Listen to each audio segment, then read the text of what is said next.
cannot show anybody that, like seriously.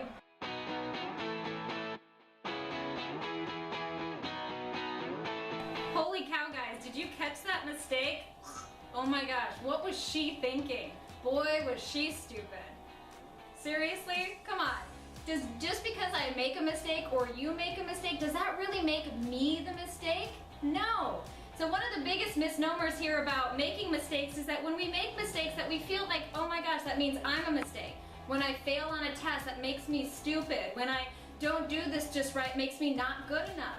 Come on, guys, we need to start separating these out from each other so we can start to really feel confident and full and in love with ourselves. So a big part of that is that I'm going to teach you how to handle mistakes more resiliently. So I have a couple tips for you today, and one of them is quit taking yourself so seriously. Come on! Life is full of bloopers, right? I used to love that TV show, America's Funniest Home Videos. Watching those used to just make me laugh, seeing people be so human and stumble and fall, because I recognized that I was just like that. So life is like that, so quit taking yourself so seriously and have a little fun with your reality and making mistakes. My other tip for you in embracing mistakes is to laugh at yourself. Have some fun. That blooper we saw, believe it or not, is actually really me stumbling and falling. And you should have saw us all erupt in laughter after we took that take, because it was hysterical. I did not mean to make the whole set fall apart. So when you can laugh at yourself, now it's like you can recognize that there's some humor in these mistakes that you make, and you start to separate them from who you are. So the next one is right in alignment, and that is to separate making a mistake from being the mistake. Huge difference here, guys, is just because you make the mistake doesn't mean you are the mistake, right?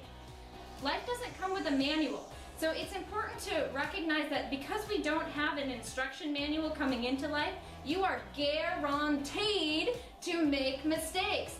You're guaranteed to fall and stumble, and you're guaranteed to fail. Boy, that's one of the biggest things people struggle with is failure. Recognize that's an inevitable part of life. Did you know actually in science, they have an algorithm that calculates a fail rate?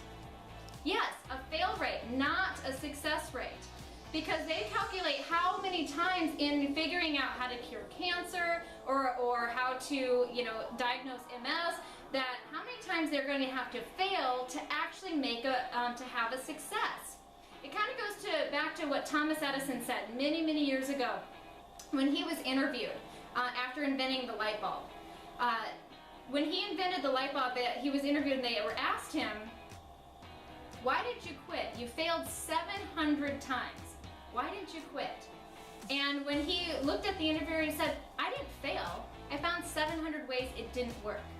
Well, guys, life is very much like that. There are 700 ways that you're going to have to fail to figure out what doesn't work. So start embracing that. Stop taking yourself so seriously. Inject laughter back into your life and start having a little bit of fun.